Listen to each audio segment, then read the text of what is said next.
Since 2015, and the inception of TopSalesPerformer.com, the buying process has changed. I've experienced it personally. You've experienced it numerous times, and in dialogue with our colleagues and friends that are still in sales, it's a predominant factor in how the sales cycles are elongated, regardless of the industry, and literally the buying process has changed. What specifically have you seen around that? Well, it's funny you should say that, because the first thing I want to comment on is that there are so many companies out there that all they care about is their sales process. They don't even consider the customer that they have a buying process. Right.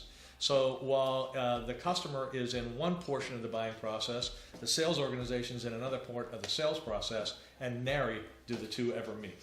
And the management teams don't even instill checkpoints so that they even know or have line of sight to who the signatory is. There's no question that that's accurate.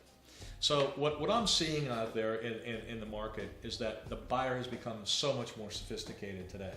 In fact, studies prove that approximately 45% of the buying process is done before the sales organization is ever engaged to come in and walk through the door. What do you mean? What do you mean by that? 45% is done. They go out and they evaluate all the people who can provide the product or service that they have, who the leaders are, the market leaders in that particular product. They investigate it via that company's website, and they have a predetermined notion of who they want to buy from before you walk in. So we teach the sales organization how to recognize that and how to overcome that. And most importantly, find out where the buyer is in the buying process, because they never ask that question.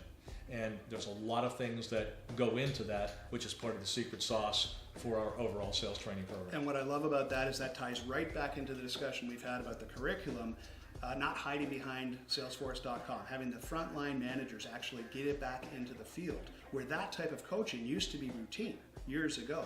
Now people are hiding behind the screen doing those metrics management. They are, and they are because of multiple influences. Again, I'll mention private equity. I don't mean to beat them up, but as they come in and acquire additional companies, they change the focus on goals and compensation plans. Where as little as 5 years ago, everybody had an annualized goal. Now there's a huge percentage of the market out there that have quarterly goals as well as annual goals. So salespeople are forced to meet quarterly objectives. That's very new in the marketplace.